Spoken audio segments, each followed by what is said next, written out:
Hey, what's up? This is Chosen. It is a double upload kind of day because now we've got more information on new sets and stuff coming out to go along with the new Doom Tower bosses and the video that I just recorded. So let's get into it.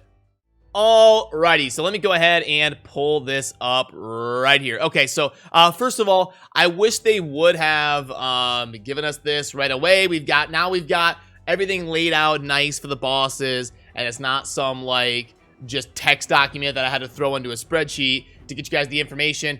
We got this like 5 or 6 hours after the fact, so I apologize for the last video and not having everything condensed into one video, but this is just kind of the flow of the information that we've gotten from them. So that is why the two different videos and why this fancy artwork and kit from the bosses wasn't in my Doom Tower boss video, but I can't really redo it at this point. It's already live. So what we're gonna do is just go through this post and get you some of the new stuff that's coming through, like the new sets and stuff, so you know what is coming to the game. But I just wanted to touch on that and explain why you saw a spreadsheet instead of the Plarium artwork, is because we got it a little bit later than expected. But okay, update 4.10 highlight. It has been a long time since our last highlights were released, but we have another update coming hot on the heels of 4.0, and it will bring exciting additions to existing features. The Doom Tower update with 2 new bosses. That's my last video that I just talked about that. Rebalanced secret rooms and new artifact sets, which is what the main gist of this video is going to be about.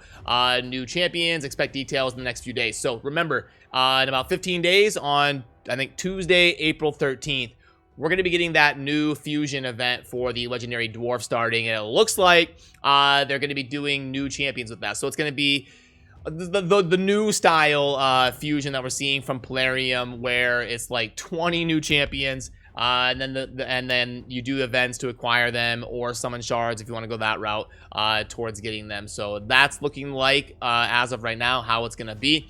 And then it says some improvements for the clan search application. Read on to learn more. Okay. So, Doom Tower update. I'm going to skim through this because I think it just talks about the bosses, the most varied modes we've seen so far is the beginning of what we have planned as it stands. I want to add 2 new rotations.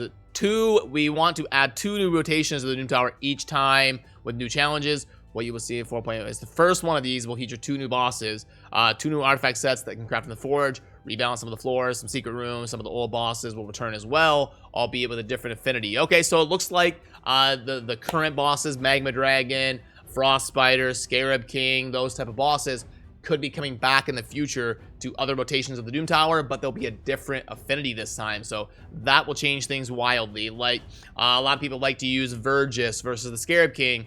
Well, if the Scarab King comes out next time and it's magic affinity, that's really going to throw things for a loop. Now all of a sudden our Vergis is weak and he's getting hit strong by the Scarab and stuff. So that will, seems like something that won't be a big deal, but changing the affinity changes things massively. Of course, the old Doom Tower you've come to know is not going anywhere either. We'll just go in between rotations to ensure the challenges are fresh and not monotonous. Speaking of challenges, you can see the 2 new bosses below. And like I said, already did a video on this, and we didn't get this until after I had already uploaded that video, but that is my second most recent video on YouTube besides this one. If you want to see the full discussion of the new bosses, they are going to be pretty insanely tough. Gonna definitely take some theory crafting to go ahead and take them down. But okay, the main thing I want to talk about in this video was the new sets that we're going to be getting, which is confirmed to be dropping the things to craft them in the forge from these 2 new bosses. So this first one here, we've got Guardian set, looks super cool, and the 4-piece set bonus is going to be Wearer absorbs 10% of all damage dealt to ally champions, heals 10% of the wearer's max HP every turn. So this is going to be basically a passive ally protection, so or like a bulwark mastery. You're just going to be absorbing. So if you got an ally that gets hit for 1,000 damage, they're going to take 900 damage, and then that extra 100, that 10%, will go to the wearer of the Guardian set, and then they will heal by 10% of their max HP. So you get them stacked up to like 100,000 HP, they heal 10k a turn, and then they absorb a bunch of things from your allies. But important to note that that's 4 artifacts where you're not able to get set bonuses like an immortal set where you can stack a bunch of HP and things like that. So wearing that 4-piece set will make it a little bit tough to get some of those insane stats that we see, but it's definitely cool to absorb all that damage and then heal yourself every turn. So yeah, I could see some situations where that'll be super useful. Then it dives into the next boss here, which I've already covered, but this is a boss with 2 minions as well that fight alongside. And then this boss is going to be helping you to craft the Bloodthirst set. All right, so it's going to be a 4-piece set with crit rate and then healing by damage dealt, which is basically a beefed up lifesteal. So, okay. So it's just a better lifesteal set, because the lifesteal set is a 4-piece set where you heal by 30% damage dealt. Now I'm curious. Now I'm questioning my knowledge here live, but I believe that the lifesteal set is 30% of damage dealt. I want to fact check myself here to make sure, but lifesteal should be 30%. We go to lifesteal, 30%. Yeah, so this is literally just a beefed up lifesteal set, where you get some inherent crit rate to go along with it, and then you can just get that threshold to make it a little bit easier to wear crit damage gloves. So yeah, it's kind of like the set where you get debuff immunity. I think it's untouchable, where you get debuff immunity for 2 turns, but you also get 40 resistance, where it's just flat out a better resistance set. This is just flat out a better lifesteal set, where you get the 12% crit bonus. So I don't like the Bloodthirst set as much because it's not very creative, and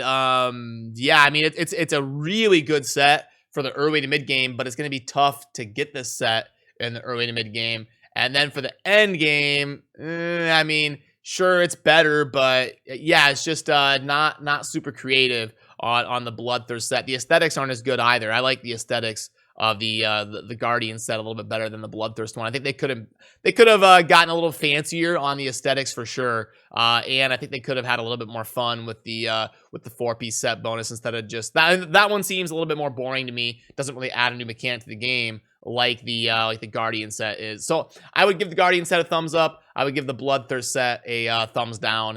But then let's dive into some of this other stuff here. So clan improvements, list of quality of life improvements to the clan. Okay, so filters, language, activity power, etc. will be added to the clan search tab in clan rankings. Clan leader will be able to set a clear player power requirement to join the clan. Suggested clans will be displayed on the player's power, whether they fit the clan requirements, and will require the clan leader to have been online no more than 7 days ago. Players who are not part of any clan will have the quick join option, which will allow them to join the first open clan from their suggested list. Clan leader will be able to activate clan promotion for 48 hours once per 7 days, excuse me. Players will be able to send an application to other clans, even if they're part of another clan at that time. The members tab will display the last login of every member in the clan. Clan invitations in the global chat will become available. Clan invitation will be available in the player info tab. Then we got a couple miscellaneous things here. Doom Tower rankings and best teams info will now display the number of turns it took the player in question to beat the floor instead of the amount of time, as it is now. Will be implemented a short okay. Battle result tab will display the number of turns taken to beat the stage as well as the overall time. That's pretty cool. Why not? You know, more data, more information, never a bad thing. It's kind of cool that it'll show us that at the end of a fight. And then in the penultimate battle with Agreth, the Nether Spider, her max HP will be decreased in the hard difficulty of the Doom Tower for 60 of the current rotation, 70 for the upcoming one. Agreth will not be affected on these floors. These changes will take place after the second rotation of the Doom Tower is launched. Okay, so it looks like a little bit of a change there to the Nether Spider and how it's going to be functioning in the next iteration of the Doom Tower. So, okay, that's what we know so far on what is coming next with the 4.0, the 4.1, the new bosses, the Doom Tower, the clan quality of life, and the new sets. So now, before I let you go, I want to go over the offers that are currently in the shop.